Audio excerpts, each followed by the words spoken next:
गणित कक्षा 10वीं अध्याय 2 दो चरों का रैखिक समीकरण। इसमें आज देखते हैं दो चरों का रैखिक समीकरण। अवलोकन से समीकरण निकाय का पता लगाना एवं अज्ञात राशि का मान ज्ञात करना। अवलोकन के द्वारा समीकरण निकाय कैसा है उसको पता लगाना है और अज्ञात जो राशि है उसका मान आपको ज्ञात करना है। सबसे पहले आपको दिए गए समीकरण को क्रमशः दो चर वाले रैखिक समीकरण का मानक रूप होता है ax धन by बराबर c। तो आपको जो दो समीकरण दिया रहेगा उस समीकरण को क्रमशः a1x धन b1y बराबर c1, दूसरे को a2x धन b2y बराबर c2 से तुलना करने के बाद हमारे पास तीन परिस्थितियां आती है। प्रतिबंध पहला होता है, वहां से a1 a2 b1 b2 c1 c2 का मान हम ज्ञात कर लेंगे तुलना करने के बाद। उसके बाद पहला प्रतिबंध में a1 बटे a2 और b1 बटे b2 का मान रख करके देखना है। यदि दोनों मान जो है असमान आते हैं, बराबर नहीं है, एक का मान है 1/2 और दूसरे का मान है यहाँ मान लेते हैं 3/4, ये दोनों बराबर नहीं है, तो समीकरण निकाय का अद्वितीय हल होता है। और इस समीकरण का यदि आलेख खींचा जाए तो इसका आलेख जो है दो प्रतिच्छेदी रेखाएं प्रदर्शित करता है। ये पहला प्रतिबंध। दूसरा हमने रख के देखा a1/a2 बराबर b1/b2 बराबर c1/c2। ये दोनों मान बराबर है। इसका मान 3/4 आया, a1/a2 का मान, इसका मान भी 3/4 आया और इसका मान 6/7 आया। तो ये दो मान बराबर, तीसरा मान बराबर नहीं है, तो समीकरण निकाय का कोई भी हल नहीं होता है। और यदि इसका आलेख खींचा जाए तो आलेख जो है दो समांतर रेखाओं को प्रदर्शित करता है। तीसरी कंडीशन a1/a2 बराबर b1/b2 c1/c2। पहले का मान आया 3/4, दूसरे का भी 3/4, तीसरे का भी 3/4, तीनों बराबर आता है, तो समीकरण निकाय का अनंतः अनेक हल होगा। एवं इसकी रेखाएं जो होगी, इसको पूर्व में बता चुका हूँ, रेखाएं संपाती होगी या संपाती रेखाएं प्रदर्शित करेगा। ये तीन कंडीशन है कि समीकरण निकाय का पता लगाने का। इसमें आपका आता है प्रश्नावली 3 में। जैसे उदाहरण स्वरूप मैं बता रहा हूँ, आपको दिया गया समीकरण है 4x धन 7y बराबर 18, 2x धन y बराबर 4। एक को मानेंगे समीकरण नंबर 1 और ये बना समीकरण नंबर 2। उसके अनुसार से समीकरण नंबर 1 एवं 2 को क्रमशः पहले समीकरण को a1x धन b1y बराबर c1 से, दूसरे को a2x से धन b2y बराबर c2 से तुलना करने पर तुलना करेंगे तो पहले समीकरण से a1 बराबर आएगा 4, b1 बराबर आएगा 7 और c1 बराबर होगा 18। a2 बराबर होगा दूसरे समीकरण से 2, b2 बराबर y है केवल तो 1 और c2 बराबर 4। अब इसकी जांच करना है आपको कि तीन प्रतिबंध में कौन सा प्रतिबंध है, कि अद्वितीय हल है, कि कोई भी हल नहीं है, कि अनंत अनेक हल है। a1/a2 बराबर b1/b2 बराबर c1/c2।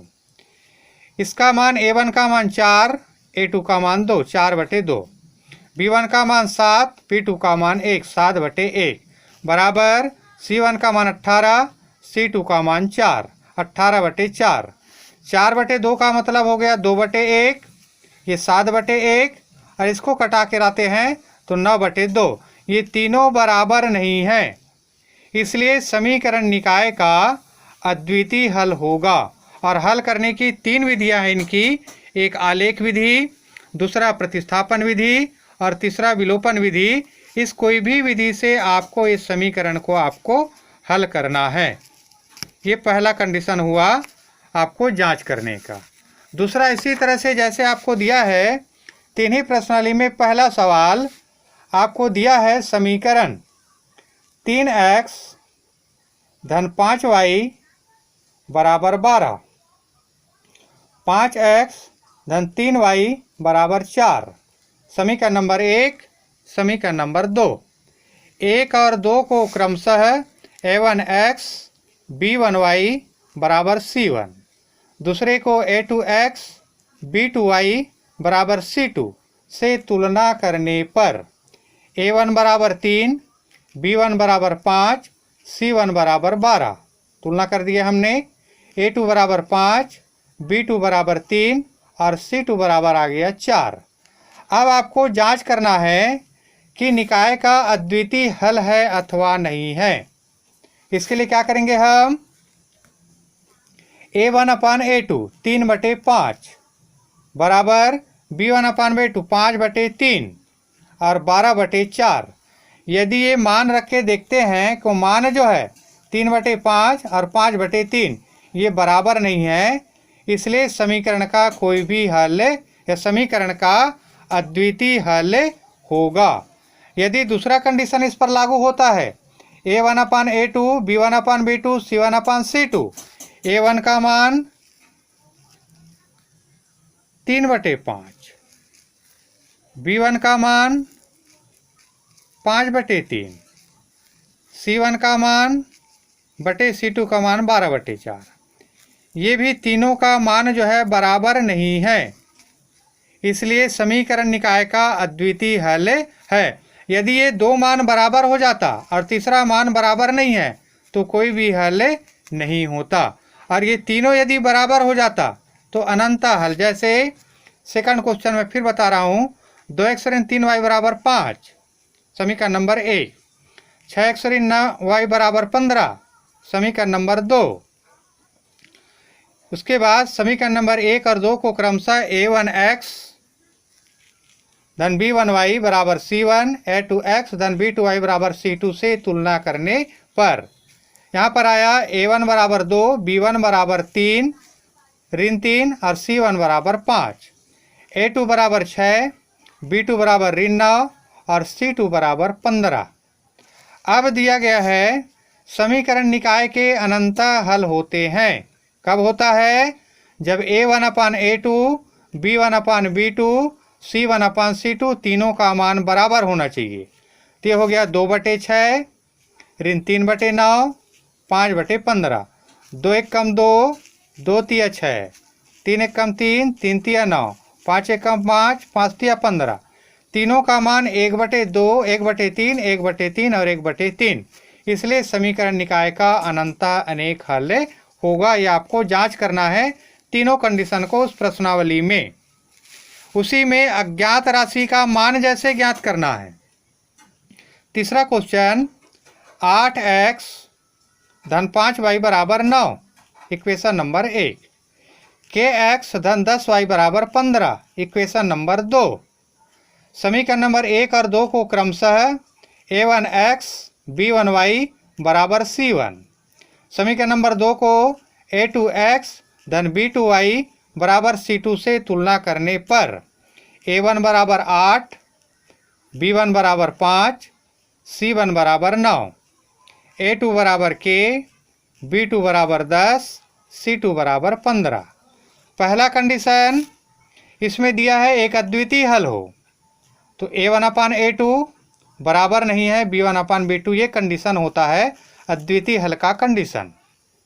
a1 का मान 8 और a2 का मान k बराबर नहीं है, b1 का मान 5, b2 का मान 10। त्रिया गुणा कर दीजिए इसको, त्रिया गुणा करने पर 5 का गुणा k के साथ 5k, ये चिन्ह ज्यों का त्यों चलेगा, बराबर नहीं है।